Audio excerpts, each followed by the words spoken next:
Hello, everyone, and welcome to the first of this week, actually, edition of Next Big Pod. We're doing two this week. A bit of a news, sort of shorter show tonight, dealing with the heavyweight fights from over the weekend, and then before a sort of feature interview on Thursday, which I'll talk a bit more about later. I just want to say before I introduce the panel and we kick off, I know we all hate it when podcasts do this, but if everyone who subscribes to the show on iTunes could leave a review, that would really help us, because we're basically nowhere to be seen on the rankings, despite being the most popular and influential pod in the country on boxing. And well, the world. Come on, let's be fair. We're just behind the official HBO podcast, and that's only because they sold out to HBO, and we turned HBO down to sponsor us. But we're behind some real shite in the list, such as the Next Big Fight podcast, which is abysmal, and the Boxing Insight, which is fucking rubbish. So if you could help us, give us a cheeky 4 or 5 star review, send us a cheeky fist bump emoji on Twitter, that would help as well, and just get us up the rankings. Okay, I'll introduce the panel now. We've got Alex, who you just heard a moment ago. We've got Sam on 3G's phone from a hotel. We've got Andy and Ainsley as well.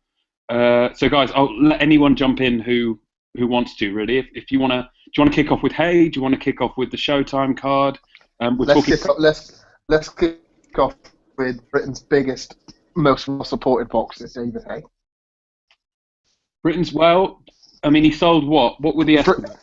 14,000 tickets, something like that? I read 16,000. Tom said it was 87,000 tickets, but I'm not too sure about that. What was Tom's pre-fight prediction of how many would sell? Around 5,000, I think it was. But didn't he say something like it would only get 300,000 viewers or something? He was literally like, Yeah. he was 900% off on his guess. He also actually predicted that Demore would win by KO as well, so he's wrong in both things. That's why he can't afford a Frampton quick ticket, because he put like 50 grand on Demore to win by KO. So have to wait till next month's paycheck, I guess. But yeah, what did we think, guys? I don't think Demore landed a punch, did he? Terrible. But I thought. I think he might have landed a cuffing jab. Yeah, but it does seem weird, like, because the way I've seen it, if you're Demore, you must know, like, he's not that good. You just think, fuck it, just have a go, and if you get knocked out, you get knocked out. I don't even know what his game plan was. I think he did throw a little bit. He wasn't landing, but he did throw a bit right at the beginning.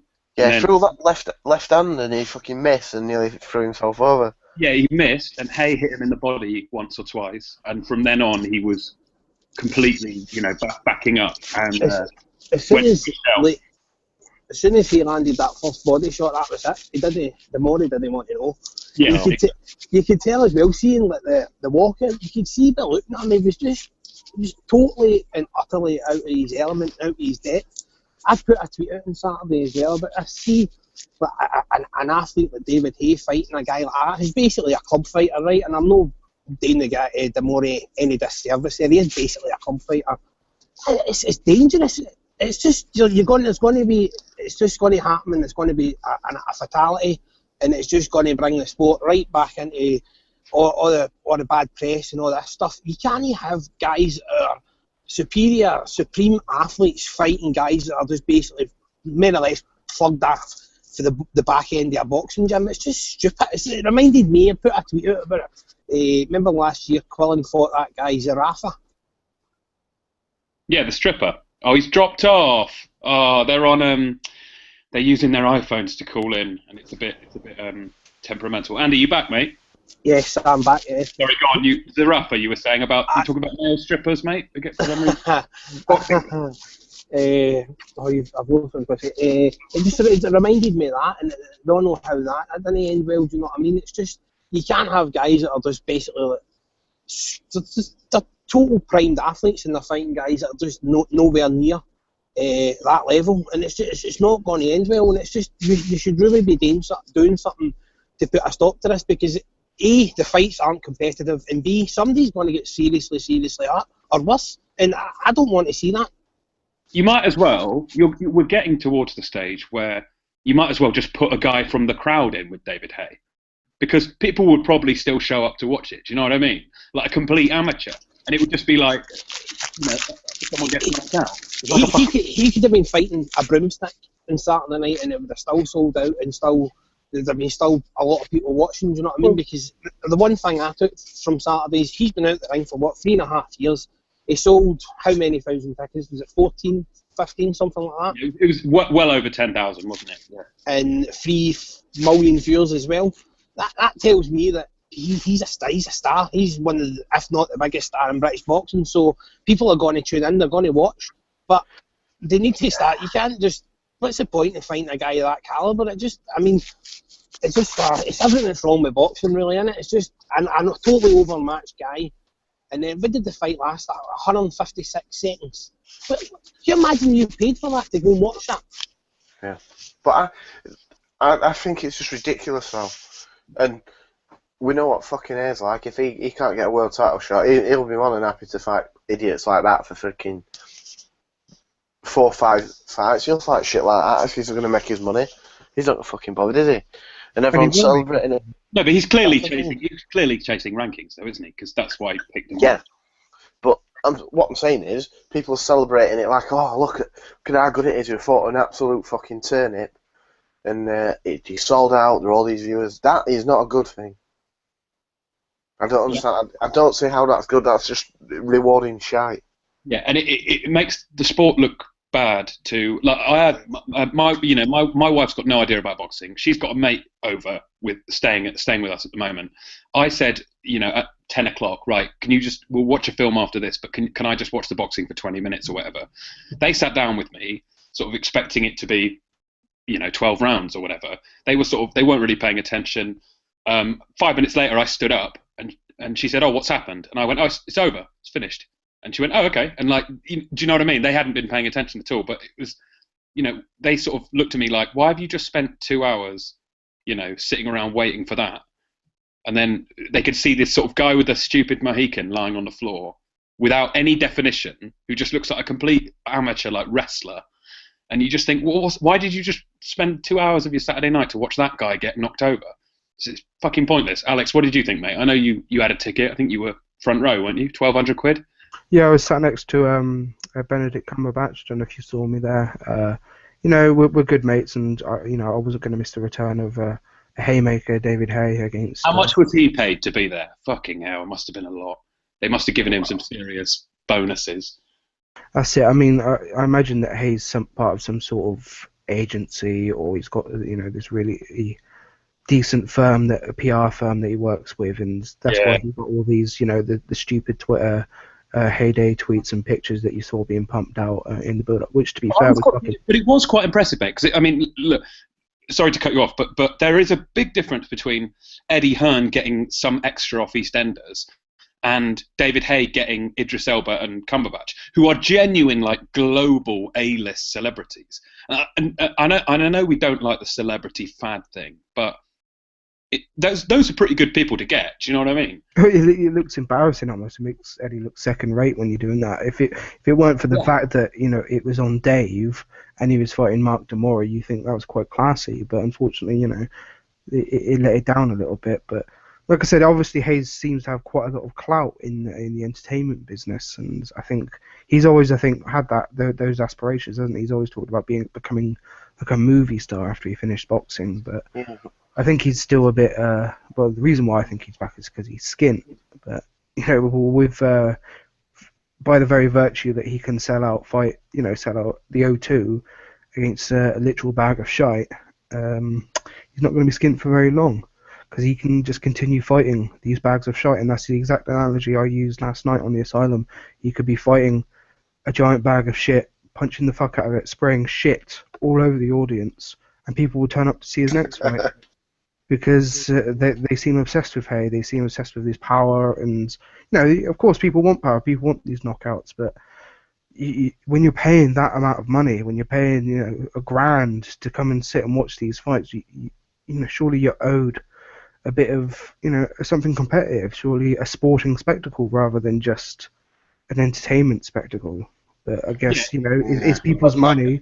it reminded me of like a sort of fairground thing. Do you know what I mean? Where like the strong man knocks someone over. Like it was so amateur in terms of the way the matchup came about. And Yeah, yeah, that's exactly what it was. It was entertainment. It wasn't sport. And I think that obviously people like us, people who do podcasts, the more sort of hardcore followers, as it were, they're not gonna really enjoy that because they think, well, what a fucking farce. But the people who Hayes turning to, and the people that Hay wants to, line his coffers, as it were, is the casuals who enjoy that sort of circus. They see boxing as a circus because they see it as these big horrible bastards knocking each other out, and that's all they want. They're not interested in a competitive matchup. They just want to see 30-second vines, or gifs of fucking turnips getting splattered and put into a coma. yeah. And he's delivering that. Exactly the point I made last night. I was on the Bad Left Hook forums, and we were sort of talking about Wilder, sort of where he is after 1 year as a champion. I know we'll get onto the Wilder fight in a bit, but I basically said, look, you guys might, and some of the Americans are I've noticed they're sort of backhandedly trying to justify his reign, and saying, oh well, he's growing into the. If he wasn't American, they'd be slating him as hard as anyone. But they are desperate to have a sort of credible American heavyweight champ again. And they were saying, look, at the end of the day, Wilder would be a Eurobum if he came from Britain. Oh yeah, of course. But yeah, well, Wilder would have had a couple of losses already. Definitely, he would have got chinned a couple of times on the way up. I think a guy like Dillian White could potentially beat him just by swinging crazy. Honestly, I'm not saying he would definitely. I'm saying he could have a good fight. It's if he doesn't stand there himself and just take fucking punches and get him sent sparks. That's the thing with White. White's obviously got a bit of power to him, but other than that, he's pretty limited. I think he's awkward enough that Wilder would miss quite a lot because we saw it with Spilker that he missed a lot. But anyway, we'll get onto that fight in a moment. I was just basically saying that they were the other sort of guys on the site were saying that they were happy because they'd seen a competitive fight, a sort of semi-competitive fight followed by a massive knockout. And the massive knockout was entertainment, and that was value for money. And I said, look, if you want to see massive knockouts, go and watch like fucking bum fights on YouTube. Do you know what I mean? Go on Vine and search out high school fights. Like, I want to see competitive. I want to see the best fighting the best. I want to see Wilder fight Fury. I don't want to see Wilder fight a gatekeeper. I don't want to see Wilder fight Eric Molina. Do you know what I mean? And I don't want to see Fury fight those guys either. I want to see them fight the best. And Hay versus Demori does absolutely fuck all for me. Because if Hay was landing that bomb, it reminded me a bit of the Enzo knockout actually from years back. But that knockout actually had some meaning because Matt Crinelli was a title holder and a top-rated guy in the division. But yeah, Demori was a club fighter who, in the pre-fight video, said the highlight of his career was winning his pro debut. And you just think, okay, there's kind of levels to this. David Hayes' highlight is being like a lineal champ and then a title holder in 2 divisions. And Mark Demori is talking about, oh well, I won my pro debut and that meant a lot to me. He also described his boxing style as, and I quote, a very basic. So yeah. It was a bit. As soon as I watched the build-up, which I wish I didn't. It was just a total farcical. It was just mad. The only good thing about the show, I think, was Paul Dempsey. Although the interview at the end kind of seemed to go on for an eternity as well. But CJ Flores is Burton suit. Flores is a fucking weirdo. What is it about him? There's something a bit weird there. Yeah, I know. Investigating. He's not terrible, but there's nothing to like about him. Like there's something that makes you dislike him. I don't know what it is. It's like I don't know why, but I just get the impression he's a massive fucking sleaze. He just seems like a proper fucking. Yeah, I don't know what the word is, but you know what I mean. He's full of himself, isn't he? We had Andre Fanfara sat with Spilker's wife, being a good mate, looking after her during their fight. What Flores would have been trying to get her backstage, 100%.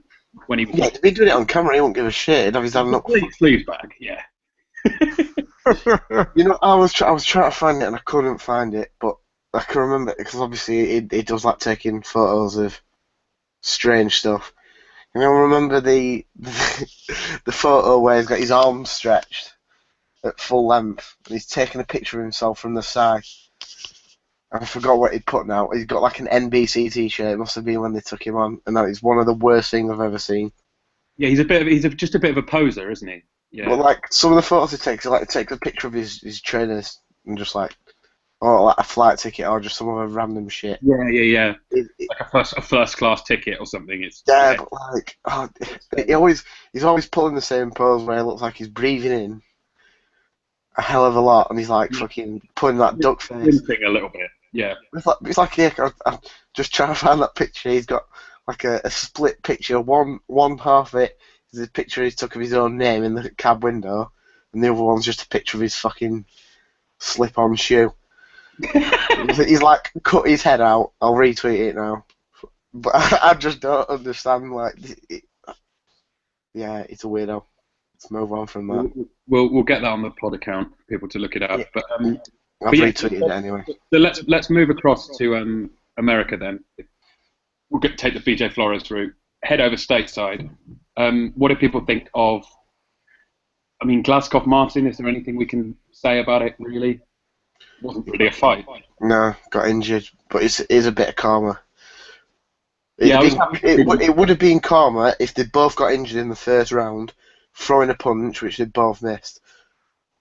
I was pleased that main events lost. I wanted Martin to win. I don't care that he's with Heyman. I just wanted main events to get shafted after just being dicks and being massive hypocrites. Yeah, I wanted a draw just to fuck them both over, but a draw. Yeah, but there we go. And then no one gets the belt and Fury can fight again. Yeah, that would have been pretty good. But what do we think of Wilder Spilker? I don't know, Andy. Did you see that one, mate? Is he gone? It proved to me that I don't rate Wilder at all. I thought Spilker, I had Spilker, I think, at the point of the stoppage. I think I had him maybe. I had him ahead. I was thinking, it was either one or two, maybe even three actually, I can't remember off the top of my head. But he got caught, he tagged Wilder numerous times. See, like the first 3 or 4 rounds, Wilder he made Wilder look just stupid. He was missing badly. Really badly for somebody. I suppose a world champion. It was very basic kind of amateur stuff, and I don't rate Wilder at all. There's no denying it. He's obviously carries power, right? He's got a good. His right hand's a bit of a detonator. The knockout was vicious, but up until that point, he just never done anything that made me think, this guy would trouble Fury or Klitschko or any of the top 5 or 6 heavyweight guys. I don't think. I don't know. I'm not sold on him at all. And the fact that he just keeps fighting guys he's not fought any top fucking 10 heavyweights yet, do you know what I mean?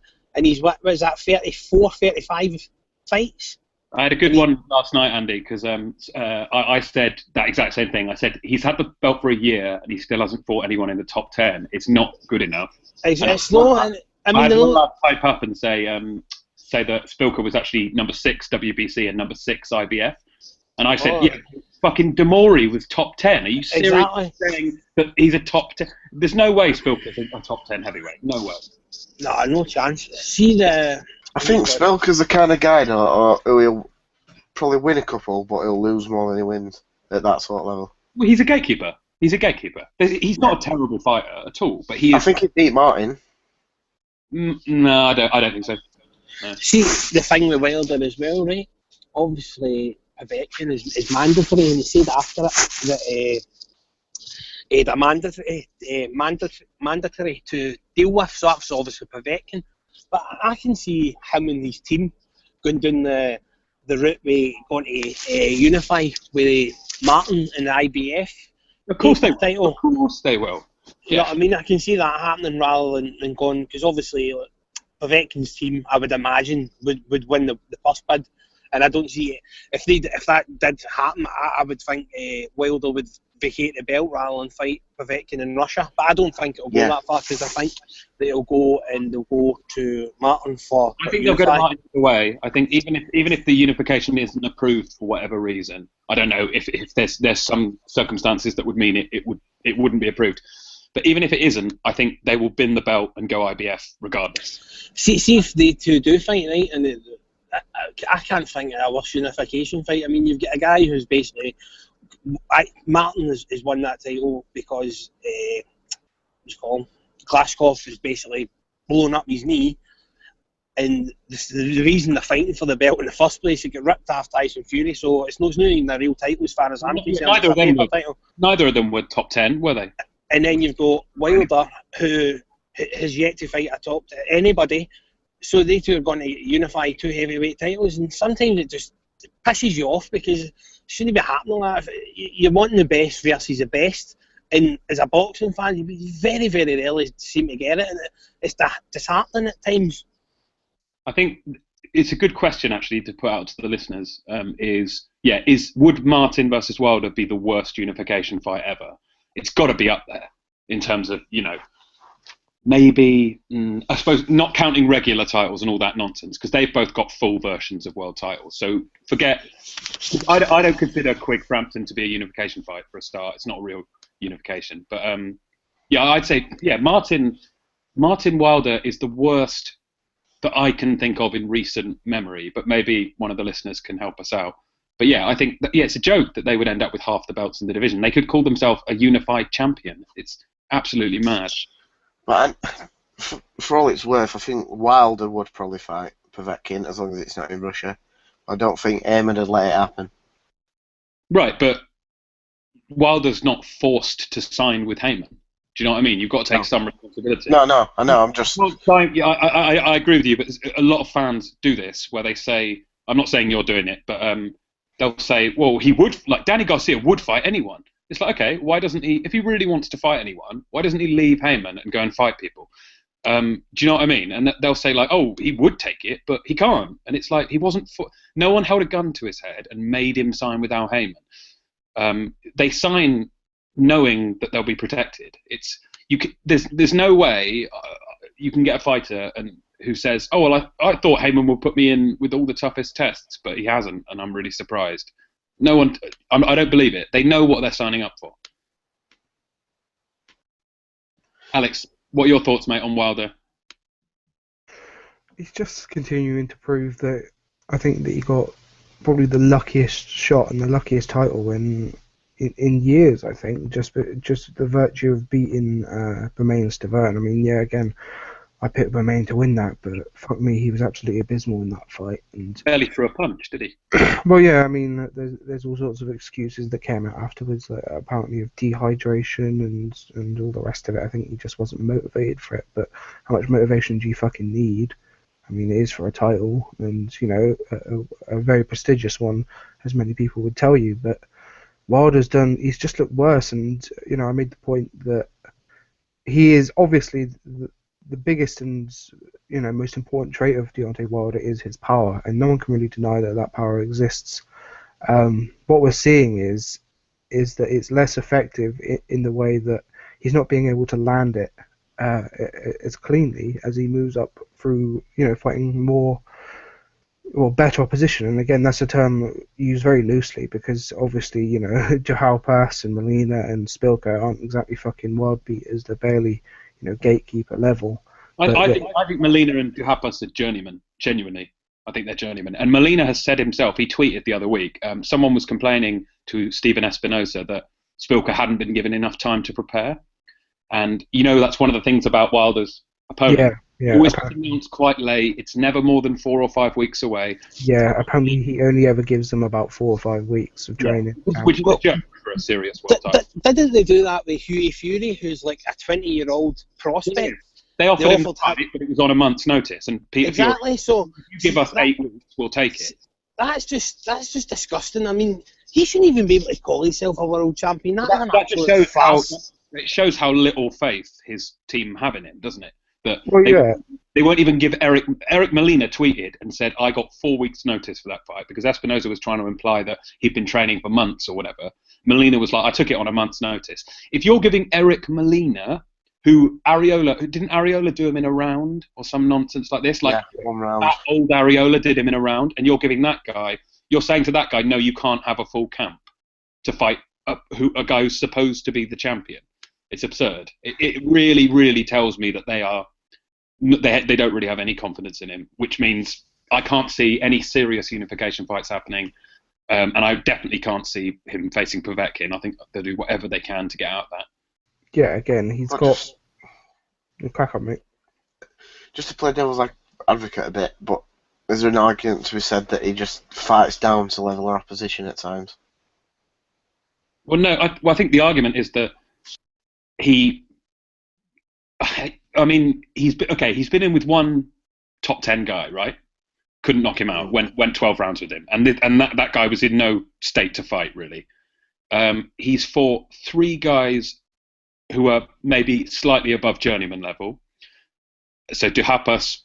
top 30? Would you say them guys, top 30? I'd say he's fought 3 top 20 guys, or top 25 maybe. Molina, Duhaupas, and the other one, Spilka. And they've all taken him rounds, right? And they've all given him problems at certain stages in the fight. Like Molina had him rocked. Like I said, we had Spilka slightly ahead. Duhaupas never really had him in trouble, but he was giving him things to think about. Wilder's power shows up when he's fighting thin men, you know. But the Duhaupas fight, it's that one when he got the knockout when he was basically fucking skipping in the air. I was like, that was when. Yeah, that. He was like leaping into the shots, wasn't he? And then he did like a fucking stupid little dance around the ring afterwards. Yeah, like. The Eric Molina one was because Molina, who looked very flabby, literally collapsed. Like he could barely stand because he was so exhausted. Like that wasn't Wilder like chinning him on a perfect counter. That was him being absolutely exhausted. And look, Spilka's not useless, but Bryant Jennings won almost every round against him, and we've seen what happened to Jennings when he got in there with a big puncher who can actually has the technique to set up the shots. Yeah, and that's the difference with my point about Wilder is that I do think he has got power, but it's getting shown up against higher level guys, and it's almost very consistently. And you look at like a graph of like you plot, say like the people that he knocked out pretty much everyone. I think it was his first 32 maybe opponents, knocked all of them out in like 4 rounds, and that's just like a flat level of absolute shite at that level. Then he starts going up, to a top 10 level. He couldn't knock him out, and he goes down a little bit up to a higher level than he was before, but a much lower level than Stiverne, and he's still going, 8, 9. And he knocks him out late in the fight. Yeah. But it's because he doesn't have the technique and the know-how or the boxing expertise to land that power because the guys he's fighting have some how to box. He understands how to deflect his power. They understand how to avoid his power for the most part. I mean, he caught, the Spilka knockout was a fucking peach. It was a knockout of the year already, I would say. I mean, it's going to take a lot to beat that. But again, it took him that long to do it, and he was so confounded by. And he barely landed boxing the fight because he was just missing so badly. And I'm not saying Spilka was beating him up or anything, but Wilder was just. I just remember thinking he's missing every time. He's loading up and missing widely. You see, Vlad couldn't land a glove on Fury, and look how fucking skilled and talented Vlad is. We're having the big debate last night about whether of Wilder versus Fury, and as usual, the Americans were saying, I think Wilder will land on him. But I think Fury would have to make a fucking big mistake to let Wilder land on him. Do you know what I mean? Or show up, or if Fury shows up completely out of shape. Well, see the thing, right, shit. Fury's went off, and as you were saying there, he's basically schooled Klitschko, right? Klitschko struggled to land anything meaningful on him through the full 12 rounds, right? And then you've got that Wilder fight on Saturday. He was struggling because of his lack of technique. He was trying to overcompensate, trying to get the punches in, but he's not got the technique to pull them off. So how can you turn around and say, obviously, you can get this one lucky punch, but going on those 2 fights, you can't turn around and say, Wilder will definitely land in Fury, because going off the Klitschko fight and Wilder's performance on Saturday night, there's only one winner. Fury would possibly win 10-2 in rounds or something. If In my opinion, Fury wants to stay away from his power, I don't think he'd have any issue staying away. Do you know what I mean? And moving and just boxing him. And I think it's really wishful thinking to say, oh, well, Wilder's got a shot against anyone because of that power. And it's like, yeah, that's like saying Randall Bailey's got a shot against Floyd. Do you know what I mean? Because he's got power. Yeah, he's got insane power in one hand. But when you get to that certain other level, there's just no way you're going to land it without a certain degree of... Look what Devon Alexander did to Bailey. I mean, everyone was saying that, yeah, Bailey could have sparked him at any moment, but Devon he just scored him. Never got near him because Alexander had enough skill to just negate that punch. Exactly. Yeah. And that's not... We're not talking sort of Pernell Whitaker defence here. We're talking about a guy who's got good, crafty defence. I could see a guy like... I was actually talking about this again yesterday, about how Spilker is a gatekeeper now, but like how gatekeeper status in the heavyweight division has eroded so much. We talk about a guy like Ray Mercer, you know, a gatekeeper from the 90s. And you just think Mercer could have covered up, and there's no chance Wilder would have ever knocked him out. Maybe Wilder might have edged him on points, but there were so many guys back in the day who had the technique and skill to just negate that one punch from Wilder. And see, you're saying the difference in quality is from seeing like for the 90s, say 20 years ago, guys that would be considered like, as you're saying, they're gatekeepers. In this day and age, they would possibly be world champions because the levels would be so different. I think a guy like Tommy Morrison now would be a serious threat to, win multiple belts. And back then, he was like a bit of a novelty sort of joke, you know. I'd David Tua. Tua would win belts now, I think, yeah. What's the latest with the president? What's happening with IB Abuchi? Is he actually on Manny's undercard? That's gone quiet. No, I think they're still putting the undercard together. That's looking like a good undercard, by the way. They've got Valdez is on that against who's he fighting? Yeah, Gradovic. That's it. He's gonna absolutely paste him. Yeah, I think Gradovic is done, isn't he? I think he's done. Oh yeah. At least Selby's took his soul, didn't he?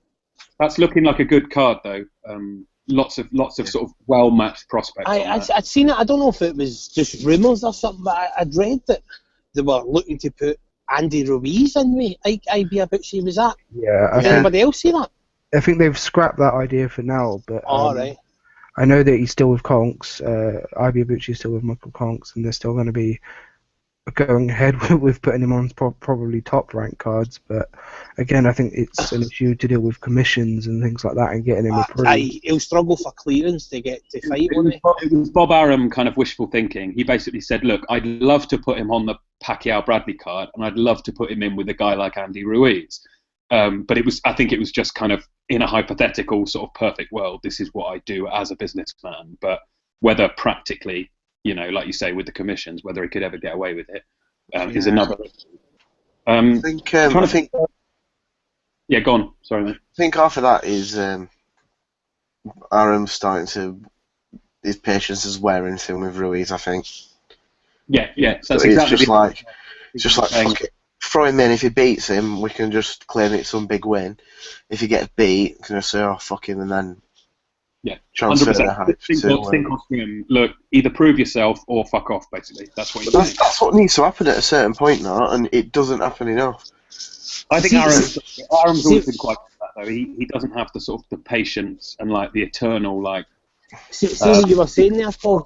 I think that you're right. Arum is obviously he's pissed off and had enough of Ruiz because that's a lose-lose situation, right? If he goes in there and fights a 46-year-old guy who's been in prison for how many, 20-odd years, 15 years, you're not getting any credit. And then if you get beat, then you've just lost to a guy that's not had a fight and been locked up for how long? It's a lose-lose situation, so there's obviously something. Well, I think Arum would say, well, look, I'm paying you good money here as a young heavyweight contender in my stable. If you can't beat this guy, then what good are you? Do you know what I mean? You don't deserve to be promoted by arguably the biggest promotional company in the world. I think it's completely fair. It's a bit like it's saying to someone, look, either do your job tomorrow or I'll fire you or fuck off, basically. He should be able to beat IB Abuchi, who's been in prison for 15 years or whatever it is. Of course he should. And like if Ruiz is people turn around and say, "Oh, it's a bit dangerous for us," if I was Aram, I'd say, "What do you want? Like, it's ridiculous. You have to fight someone." But yeah, anyway, sorry. It's a hypothetical. It's gone quiet. Very unlikely that will happen due to, I guess, commissions and laws in certain states, etc. But I'm sure we'll see him back at some point, maybe on one of those the international cards or something that we get on. You might jump him on one of the Puerto Rico cards if Vidal's over there. Nice. Yeah, or I'm sure they'd license him in Texas, won't they? No problem. Oh yeah, they'll get somewhere for him. There'll be somebody that will take a wee backhander, brown envelope under the table to sort it out. But I mean, the full situation is just shows you how mental boxing really is, doesn't it? I mean, the guy's done some horrific stuff. He's been away, and then all of a sudden he's coming back, and people are. Well, yeah, but it's not over. He didn't get away with it. He went to jail. Like. Aye, I know, but it's a horrific thing that he done in it. So. Yeah, I don't know. It's a mad, horrible thing in it. Everyone quickly forgot about what Tyson did and still pretend like it never happened now. So no. But again, Tyson went to jail and did his time. So you can say, look, he did. He went to jail, so he should get a second chance, and I agree with that completely. Yeah, I've no problem with it. I'm just saying, so these people now try to say, oh, we shouldn't do this. Well, if he was sentenced for a set period of time for whatever he did, once it's done, innit? Yeah. If he could still fight, I'll probably still watch. But yeah, we'll see how it turns out. It could be interesting, you know. The division's so shallow at the moment. Imagine if he does. A couple of wins and he'd be in the top 30 probably. It's so shallow. If he did go and get a win like a Ruiz or someone floating around that fucking level, everyone would stand up and fight, hey, I got something here. You never know. You never know. Wilder and Martin are both pretty shit. Let's be serious. Bertucci was fucking good in his prime as well. He was a really good fighter. Like I think people forget, you know, he was a kind of a prospect, but he was a real blue chip, you know. What did he weigh? Like 260, and he had it was like 6'5", and threw 90 punches around. Yeah, he was an absolute beast. Yeah. It's quite a lot going for him, didn't he? Yeah, he did. Yeah, it's a shame. I watched the Chris Bird fight again the other day. It was it was a nasty one. He was all over it. Right, so unless anyone else has got anything to say on the Showtime card, I did enjoy the sort of having all the fighters in there together. You know, having Wilder and Fury and Povetkin and Chisora all in the arena. I thought that was good. What do you make of Fury's antics then afterwards, like the WWE sort of stuff? I mean, he's always done that, hasn't he? Like, but Fury's doing what he should be doing. I think Fury should be doing that. I think it's great. Yeah, it brings a bit of. I have no issue with it at all, and I think anyone who says it brings the sport into disrepute or any of this bollocks, like Frotch was supposedly saying, I think that is the most like two-faced, double standards nonsense. Do you know what I mean? Like, considering the Sky pool with all their fake rivalries and their fake hatred of each other. And then to say that a guy hopping into the ring and, you know, taking his shirt off is bringing the sport into disrepute. It's just absolute double standards nonsense. But I think if he went and did that with Martin, say, I'd find it a little bit more fake. But that's what he should be doing. Wilder's been giving him shit, saying he's rubbish, this and another for a while. It's been sort of boiling. Why not? It's been boiling over with them two. Sorry, Alex. It's been boiling over with them two for about 3 or 4 years. I can remember Wilder giving Fury shit after the Cunningham fight. Yeah. Being like, "What are you doing in America? You're not good enough to make it in America." Those two have been going. I really hope they do fight. I don't think they ever will fight, but it would be great to see it because they've been really kind of. And I get the impression that they both quite enjoy it and think it's a bit of a laugh. Yeah, I don't think they genuinely hate each other. No, they don't. You can tell because it's all done with a. It's like when. Who was it who fought? They were both down at Magna. I was there. And when they were both in the ring and they were having on. I think it was just after the Hay fight got cancelled the first time. Wilder and Fury in the ring? Or? Yeah, and I thought Galahad had been on the card, I think it was. Yeah, and they were chatting on in the ring. That was quite funny to see. I've seen Wilder's trainer He said before he'd be more than happy to come and fight over here. He says if they were going to fight, he'd want to fight him over here. What's interesting about Wilder is, and some people, some fans don't appreciate this, I don't think, is that he's actually fought in a lot of different places. He's fought in Europe a couple of times. He's fought in Mexico. He's fought in the States. He's fought in Puerto Rico. So he's been protected, but he has also travelled a bit. And Fury's fought in Ireland. He's fought in the UK. He's fought in America. He's fought in Germany, obviously. So both of them have shown that they are willing to sort of. They're not Joseph Parker, stay in your hometown your whole career type. Yeah, I'm sick of this Joseph Parker stuff bubbling up more and more each week. And what did he say earlier? I seen something and I retweeted it and I took it back. He said Marty's not very good or something. He said he's really shit and he could easily beat him or something. Yeah, that's it. He says Martinez is not special. So this is bearing in mind that Parker's his 18th fight next, and he's fighting a guy with pretty much a 50-50 record.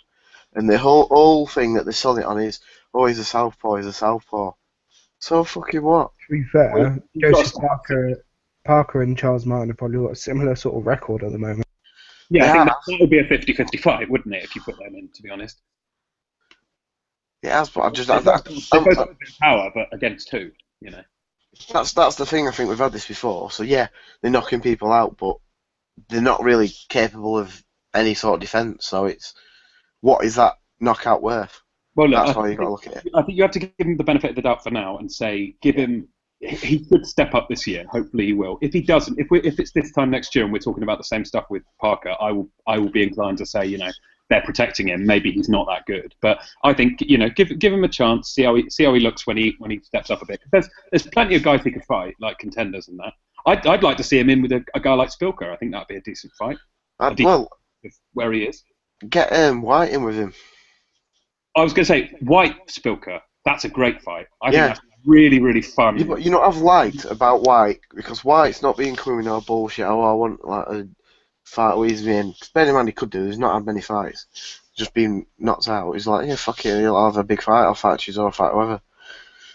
That's I think he would, and I think he knows that he's not really got a leg to stand on in terms of demanding.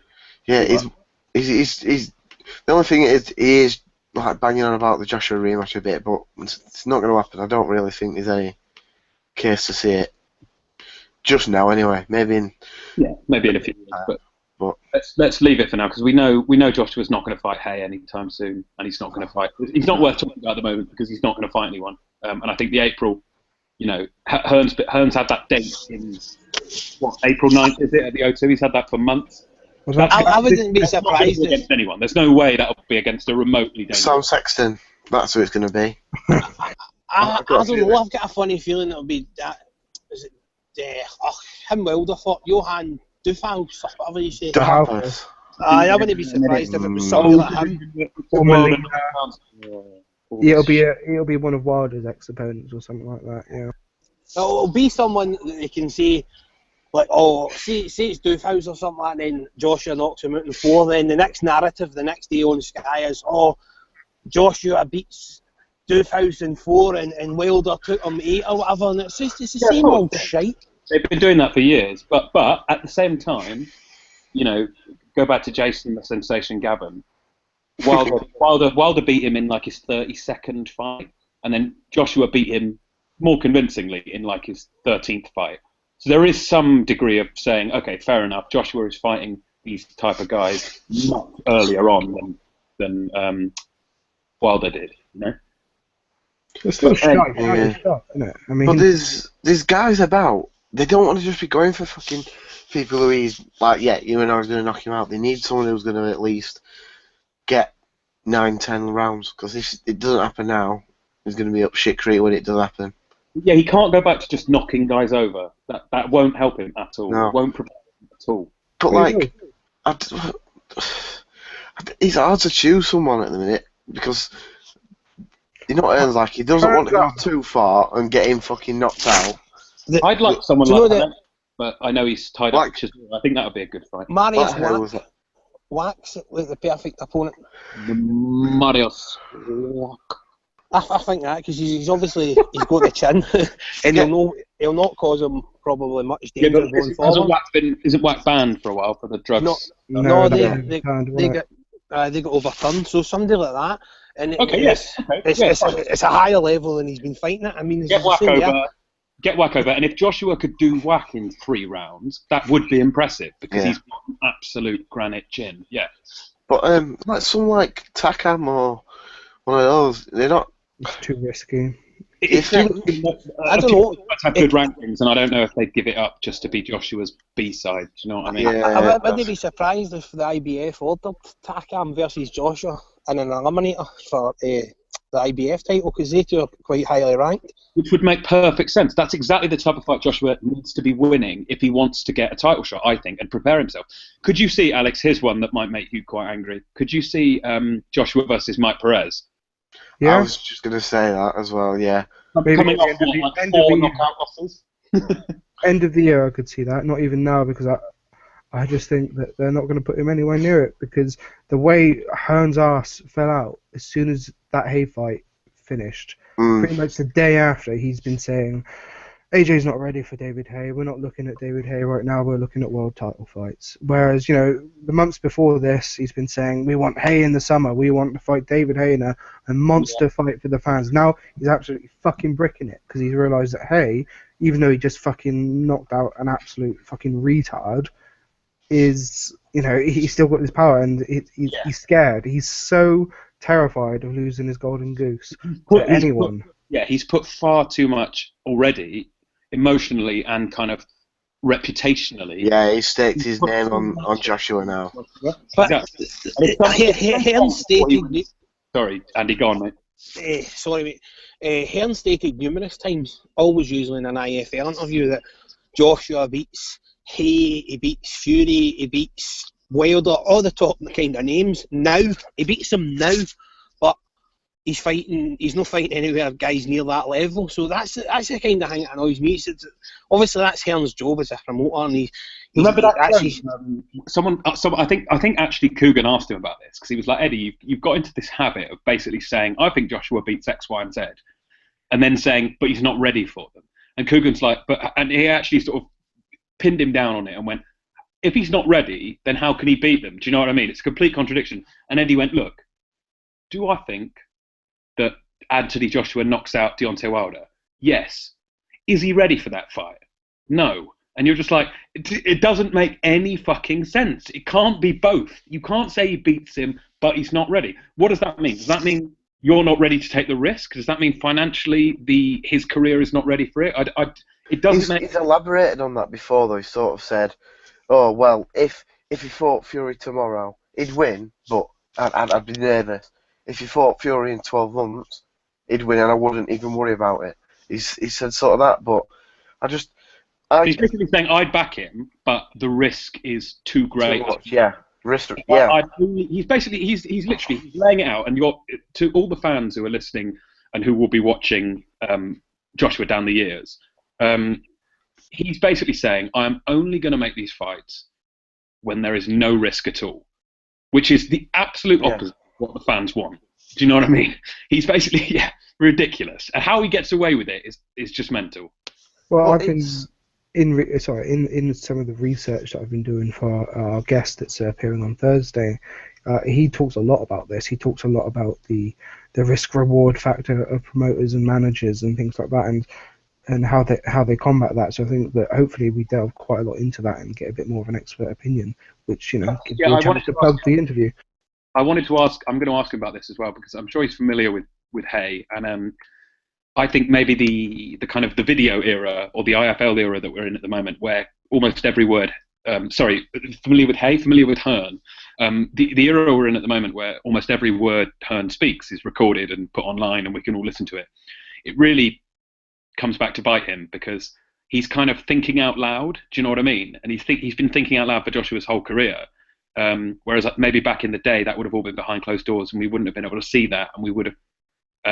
So you kind of have to be on your guard a bit more. And I think maybe Hearn, like you said, Alex, now is realizing that he has to be really careful what he says, because he's worried about Hay, and you can see clearly that he's worried. And he said something.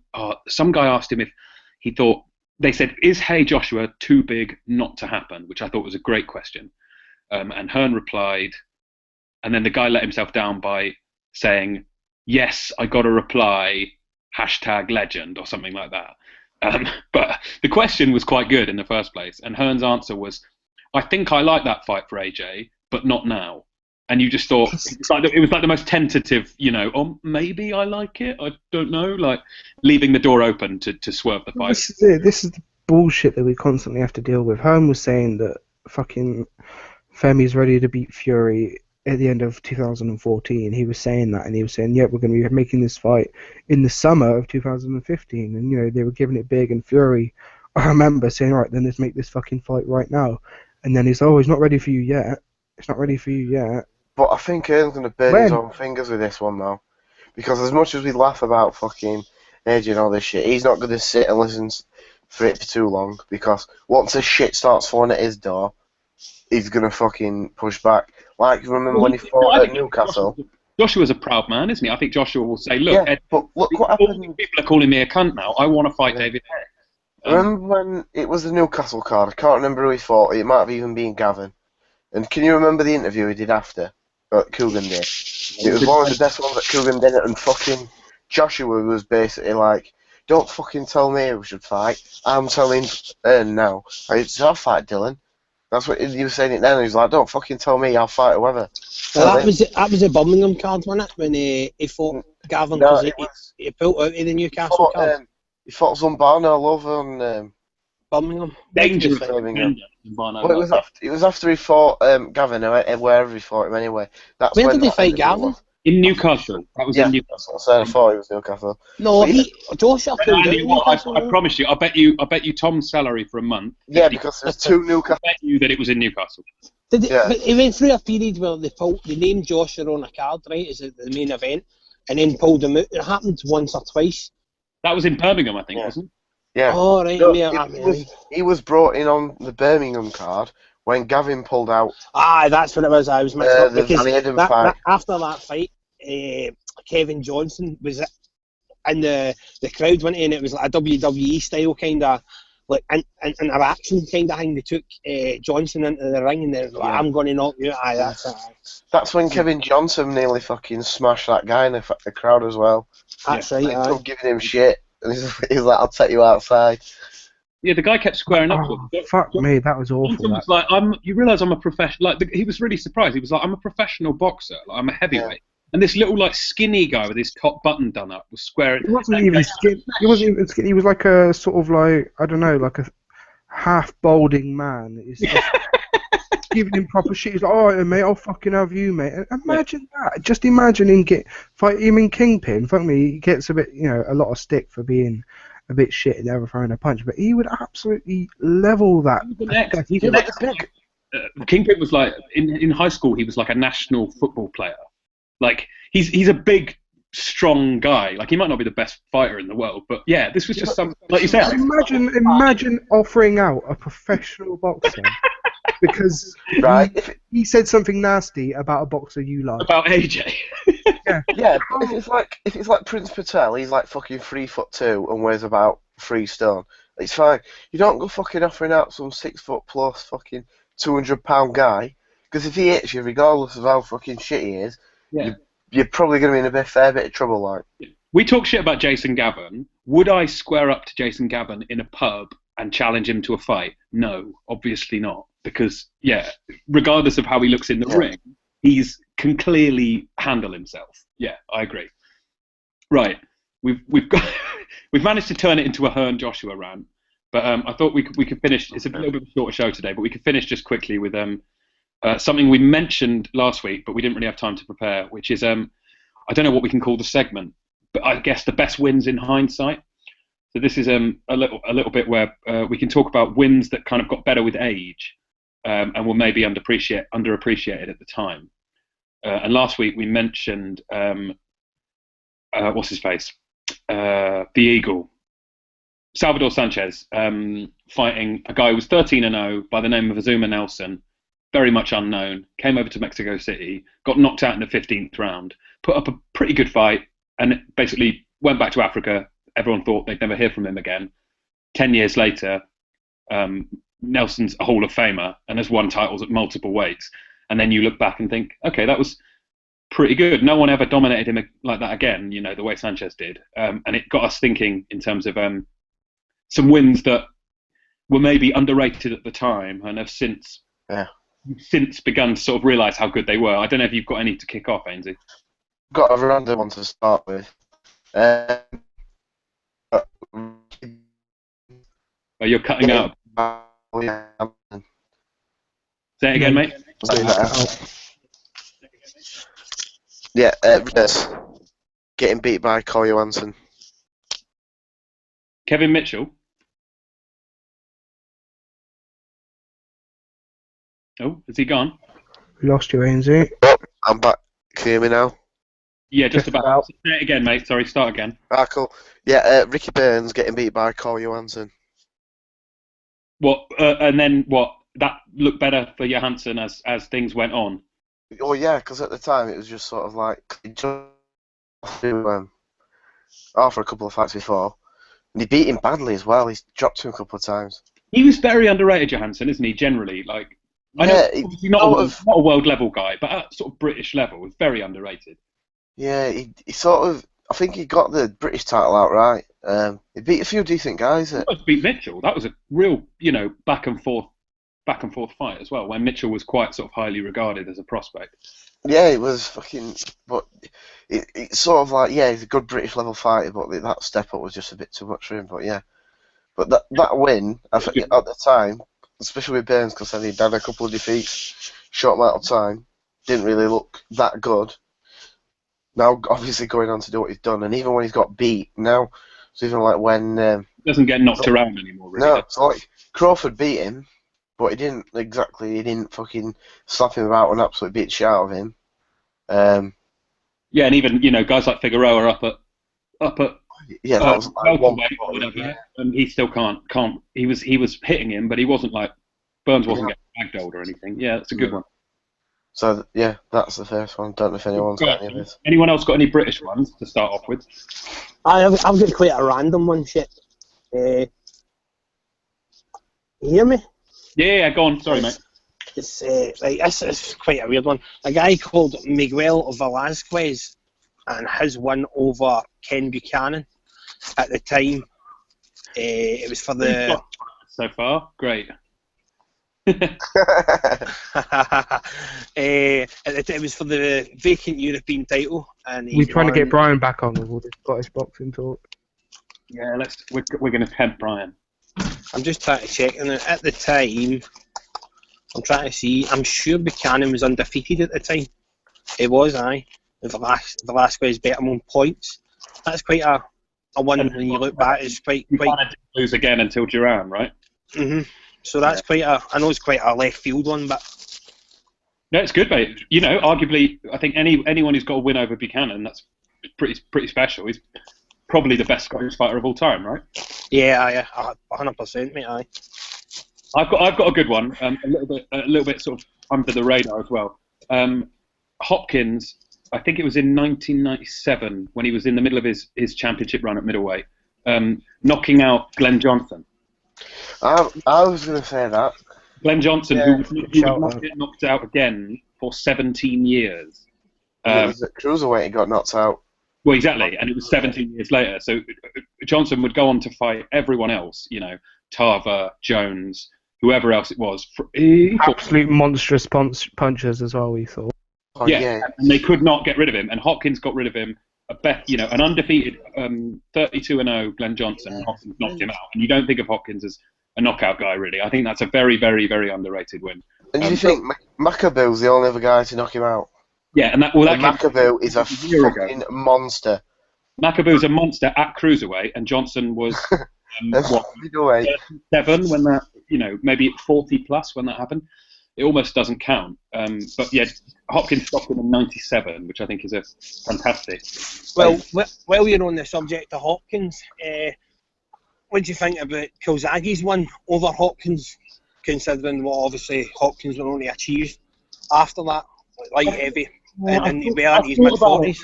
I thought about it, but you've got to remember Pascal beat him as well. And yeah, it's on the borderline, that one, but it was a really close fight. I think I think Calzaghe won, but it was a very close fight. Like, it wasn't a sort of dominant, Yeah, It's on the board for me. I can see the case for that one. But It's a thing. It's got two parallels in it. You can look at it one way and say, well, aye, and you can look at it the other way. It's an interesting pick. It's a very good win, for sure, and I think it is an underrated win. But the way I'd word it, I'm not trying to shit on Biot, but like, he's not beaten anybody who's like, well, he beat Pavlik in the next fight. Pavlik's got his excuses, but whatever. That's a good win, but Pavlik would way too heavy than it should have been for that. But other than that, the guys he's beat, like Pascal, he's always open to getting beat by anyone. He blows out on cold, and there's the other, like, Cloud's pretty shit. Chad Dawson quite clearly beat Hopkins. Oh yeah. He quit the first time, didn't he? Hopkins. We've just had one come in on Twitter off of at McKetch, CM McKetch. He says, in hindsight, Groves' win over De Gale is incredible considering the trajectory of both men's careers. A good shout. Yeah. It is a good shout again, but I thought De Gale won that fight. Quite a few times, and I've scored it for De Gale every single time. And I think fights like that where it's so close, do you know what I mean? Like, yeah, I don't know. It's on the borderline. It is a good win, but De Gale could have easily won that, I think.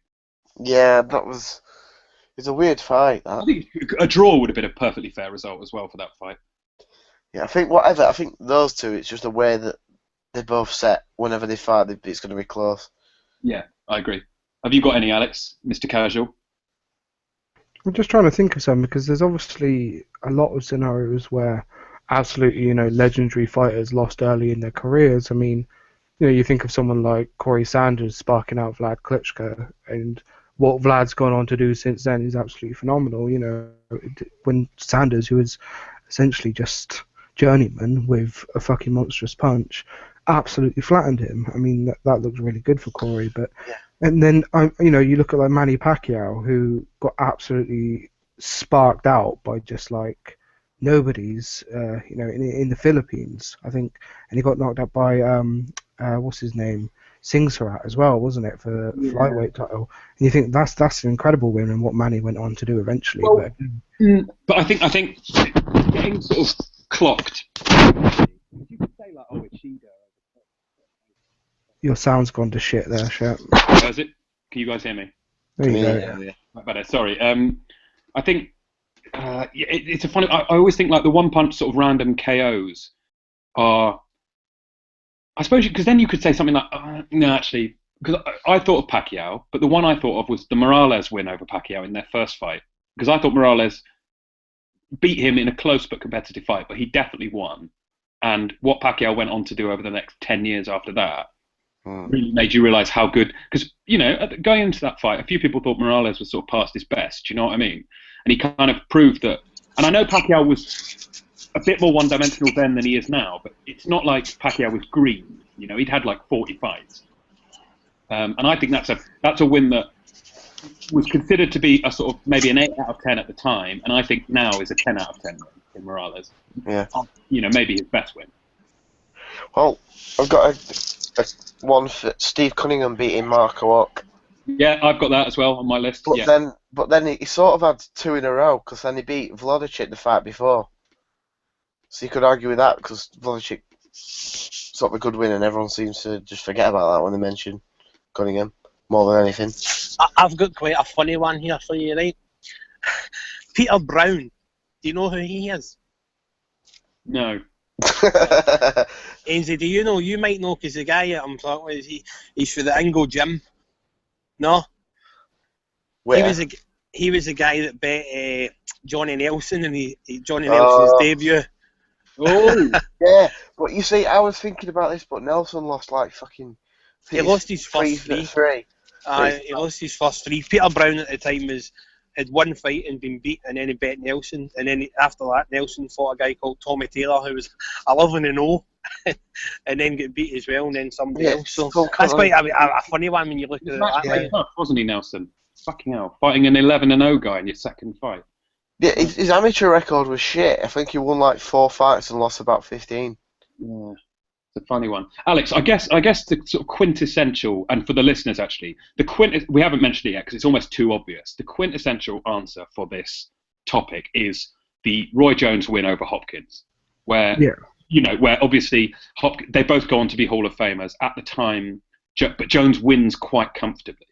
Again, Jones and Tony as well. I think was. I suppose it was quite a big fight at the time. A lot bigger than Hopkins, Jones, but certainly, obviously, both have gone on to do absolutely massive things after that as well. Yeah, Jones and Tony. Also, in Tony's next fight, one of what I think the most underrated fighters of that era, Montel Griffin, who beat Tony comfortably on points in the fight after Jones, and that was at 175. So Tony didn't have the excuse of I was drained at the weight or whatever. And Tony hopped up and he lost a quite wide decision to Montel Griffin. And I know I've seen interviews with Griffin where I'd actually love to get him. I might try. He's on Twitter, weirdly enough. He's got like 30 followers. And I've spoken to him before, and I'd love to get him on the show because he talks quite a lot about how he felt he never got any credit for beating Tony. And he beat him by pretty much the same scores, like 116, 112, 117, 111, like the same sort of scores that Jones beat him by. And he got no credit for it at all. And obviously Tony went on, this was in like 97 or something, so Tony went on to be champion for many years after that at various weights. And yeah, very underrated win, I agree. And another one that I just remembered of, young lad, Samir, I always forget how to pronounce his name, Samir Munamine, Lee Selby. Mamoon. That's a good shout, Alex. Yeah. Did he not actually basically get robbed about 6 months ago fighting for the British title? Ryan Walsh. Didn't he? That's right. That guy. Oh yeah, I remember him. He's not a bad fighter. He's a quality little boxer. I think he's good. I think he underestimated Warrington a bit and paid the price for it. But I think he's a solid enough fighter. He definitely won that fight against Walsh, and then they've deliberately not had the rematch. But yeah, that's a good shout, that Alex. And again, Stephen Smith obviously got absolutely fucking sparked by Lee Selby. That's a win that could look better in time, couldn't it, for Selby? If wins a title or whatever, yeah. I've got a random one, and it's not in the way, but it's Quigg beating Randall Munro. Not that Munro was brilliant, but everyone seems to have forgot about it, but then go mental about Frampton beating Kiko those 2 times when Randall Munro beat Kiko pretty easily a couple of times before that. He was a solid fighter at that time. It's a decent win. Yeah, it probably is a bit underrated. I think you're probably right. He lost early in his career, didn't he? I think for a British title. Then he lost to Nishioka. Obviously, yeah, he lost every round, but then Quigg fucking absolutely smashed him. It's a bit like Quigg over Kiko. It just shows that he's levels above Frampton, doesn't it? I've got a bit of an obscure one. What about Orlando Salido beating Lomachenko? Well, do you know what I thought, Alex? I thought of Mikey Garcia beating Salido because Salido went on to beat Lomachenko in that. Quite a lot of people are beating Salido. Alex, that's another cracking one. Lomachenko could just go on and be a fucking, all-time great, but this, I don't like to make the excuses, but the weight did. Yeah, it's a. I know. The weight played a huge factor, and then he just basically old man them kind of behind into it. But that's another good shout. That's a good shout, though. I think that's a good shout. And also, potentially Lomachenko beating Gary Russell. Well, we all thought Gary Russell was very kind of green and not that good. But then, since then, he smashed Johnny Gonzalez. He's looked much better, and I think Russell could go on. I think Russell would beat Santa Cruz if they fought. I think he could potentially beat Selby as well. Just had a great shout. Lennox Lewis, Vitaly Klitschko. Yeah, I had that on my list. That's a really good one. Obviously, no one knew who Vitaly was really at the time. That's another good one. Randall Munro over Terrazas, who ended up winning. Fucking Randall Munro. Seriously. Why? The boxing big man's TV. Danger, you just like Randall because you're a bin man. Stop. Yeah, just because your mum was a bin. Another one, actually, we'll come on to this one at the end because it's kind of a big debating point. But obviously, an obvious one that was mentioned last week was Margarito over Martinez back in 2000, I think that was, fucking ages ago. Martinez down at 147, first fight outside Argentina, but, Margarito really dominated him. And that was very much a meeting of sort of 2 good prospects. And little did we know that Martinez would disappear for a decade and then or 5 or 6 years and then come back and become the undisputed middleweight champion. But in hindsight, that win was pretty fucking good for the Tijuana Tornado. And then I've got one other, which was, where are we? I've got my controversial one, which I'll save till the end. My one other is Roy Jones again, but it's his win over Antonio Tarver the first time.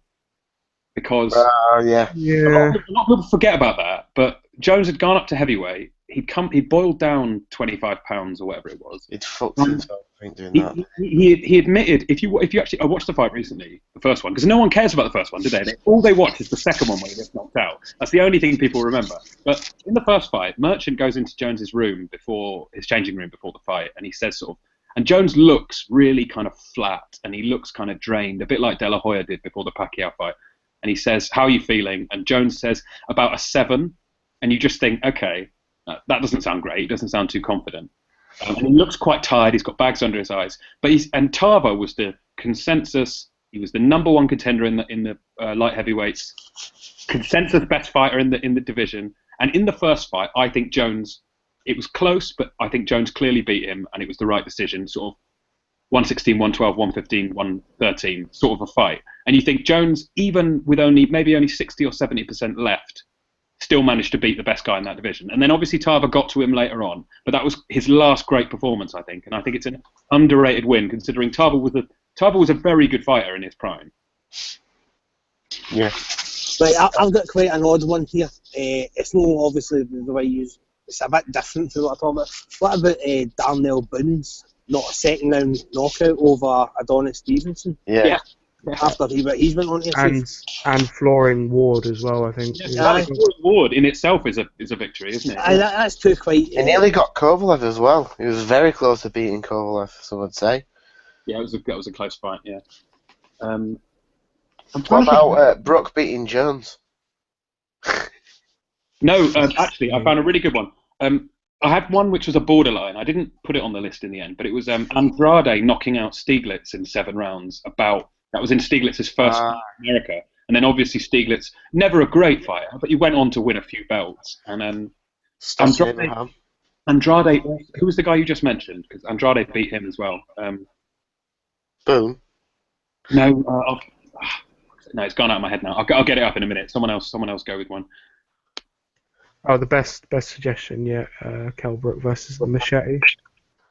Fuck's sake. Yeah. The Machete has gone on to claim the lives of many, many people. I've just seen that Librado Andrade, he beat Yusuf Mack. Yeah, he beat Mack when I think Mack was undefeated at the time. And no, he had one loss, but yeah, he knocked Mack out in 7 rounds, which is a decent win. It's gone out of my head, Ains. It was a really good, like, weird crossover. I can't remember, but I think is underrated. Sorry? I was going to say, was it Peter Sutcliffe against the Citizens of Yorkshire? As time has gone on, that win has become more respected. But it took the real win because he's in Broadmoor. He's in Broadmoor chewing on Robin Deakin. Hot meals a day, mate. Sky Telly. Lovely. Gets Deakin round for a conjugal visit whenever he wants. Right. Oh, great shout from YouTube. Great shout. Chad Dawson and Thomas Adamite. Oh, yeah. Oh, yes. Very good. Adamek obviously went on to... He was undefeated at the time, wasn't he, I think? Yeah. Yeah, and he went on to win, to be the lineal champ, to win multiple belts at Cruiser and all this stuff. Yeah, that's a very good win. Another one, actually, I'll tell you what, we'll go on to my main one, which was Floyd and Marquez.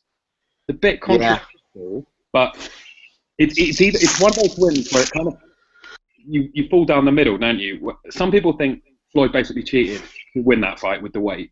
And some people think it's his most underrated win and he never gets any credit for it. And there's kind of no middle ground at all. Yeah. I just thought I'd put it out there to see what you thought. Well, I think that, but then it's not similar, but some people might not agree with it. So Trout, when he beat Cotto because everyone said that Cotto were done then, but then he went on obviously won. Yeah, but a 154 Cotto got beat by pretty much everyone though. That's the thing. He still went on and won the lineal middleweight belt. The other, I would say Paul Williams versus Lara, but it was such a robbery. Oh, that was disgusting. Yeah, it was just such a terrible robbery. Yeah. I've actually just fought one, and I can't believe I missed it. Being his #1 fan. What about Ricky Burns over Roman Martinez? Yeah. That's a shout, isn't it? Yeah, Martinez is still at world title level now, isn't he? Yeah. Getting his cunt kicked in by Slido and robbing him. He's still he's a current world champion, and he's got Ricky's old belt, isn't he? That's what he fought Salido for. That's right. It was a draw. And no, was it? Was it on the Floyd? Yeah. That's right. I think they're gonna fight again. I thought it wasn't. The WBL's called for the mandatory. I think now. That's right. Fucking about. I can't even believe it took me that long to mention that. I mean, that should have been my first one. Sir Ricky Burns, go on, Ricky, go on. And obviously, Andy Burns beating Kevin Mitchell, who's gone on to prove himself at world level time and again. Don't even get me started on that. Did you see that? It must have been about 7 o'clock. Like, he's been given special dispensation from the EBU board to fight Edis Tatli in Finland for the European lightweight title. I mean, come on. Has a man ever got more undeserved opportunity? Honestly, right, people will say, it's just how he's been knocked out in his last 2 fights, and the last fight against Barroso, he was absolutely fucking iced. Do you know what I mean? Right. Just out the game. He's coming off 2 KO losses, and he's fighting for the Euro title. Ridiculous. Yeah, absolutely ridiculous. And you know, if he loses knockout against Tatley, he'll probably get a British title fight for that. You know. Or it'd be like Cardle, wouldn't he? Yeah. That's a good shout in the YouTube chat. So someone's saying Cole Thompson beating David A. Yeah. Alright. That is a great shout because David A was obviously didn't stay around for much longer when he won the belts, but was obviously the man at that weight. I just saw Chris John Marquez as well. Yeah. Fantastic win. And again, one that a lot of Americans like to ignore, or North Americans, because it was such a stupid fight for Marquez to take, really. But yeah, I mean, how much did he get paid? 70 grand or something? It was just fucking hell.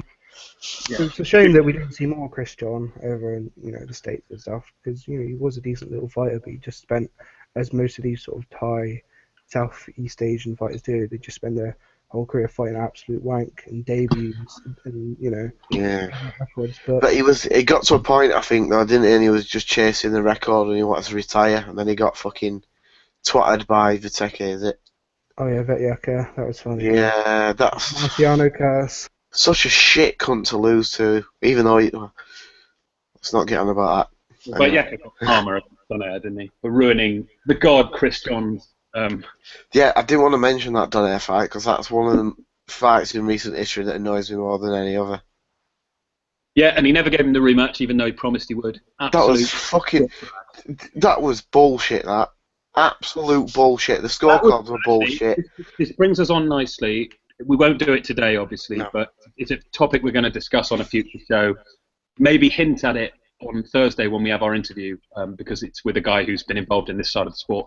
The Vetyeka Donaire fight was essentially fixed from what that brings us on really nicely to it. We're going to discuss fights that you think were fixed and why. Obviously, you need to justify it. Can't just throw it out there. But, tell them who we've got on Thursday, and then wrap this shit up. Yeah, so we've got a guy called Charles Farrell. We mentioned it briefly last week, and I said that Alex would put the link to the podcast he'd done in the description, but Alex didn't do that. So hopefully he can do what he's fucking told this week. And, but we'll tweet it out. It's a guy who worked as a matchmaker for probably about 40 or 45 years in boxing, and has kindly agreed to give us a bit of time to talk through. We're not sure if it will go out live or pre-recorded, but to talk through kind of his most sort of, I guess, his best stories really from his life in boxing, and he wrote a fantastic article for Deadspin about a year and a half, called "Why I Fixed Fights," which goes into a combination of basically cheating and very, very, very cynical matchmaking, which we hinted at when we were talking about Hearn and Joshua earlier. I'll put a link to the article up, and we'll put a link to the podcast up so you can listen. His most famous client was probably a guy called Mitch Green, who you know as a Tyson opponent from back in the day. But Leon Spinks as well. Oh yeah, and Spinks. But he's got a hell of a lot of brilliant stories to tell, and has kindly agreed to give us some of his time. So if you've got any questions for him, we'd encourage you to listen to the podcast and read the article before you ask him any questions, because it's really a gold mine of information. And yeah, asking him if he thinks AJ is the greatest heavyweight of all time will be a bit of a waste of the time he's agreed to give us, to be honest. Yeah, and I'm already going to ask him if he thinks Peter Sutcliffe is innocent, so don't worry about that one. So no mongy casual questions. We're talking his career in the sport, and we're talking Sutcliffe on Thursday. It's okay, Shep. I'll say to Tom not to send any stupid questions in. Don't worry about it. And can we just, before we finish, can we just put out we need the to, appeal for Tom that he's actually looking for anybody that's going to Frampton Quig. They want to meet up. They want to meet up for a beer or a snack or a bite to eat before the fight. Just let Tom know, and he will meet your needs. He will come and meet you. He'll go and show you the sights of Manchester, take you for a drink, whatever you want to do. Tom is for the bus, though. That's at Maravilla Tom89 if you want to get in contact. Yeah, at Maravilla Tom89 on Twitter. Hit him up. He's basically looking for friends, and if you can be a friend to Tom, on you go. Really appreciate it. Thanks. We'd all appreciate it. Thanks very much. If anybody wants his number as well, just DM Andy. He'll sort it out. Not a problem. Cheers, guys. See you Thursday. Cheers. Bye. Cheers.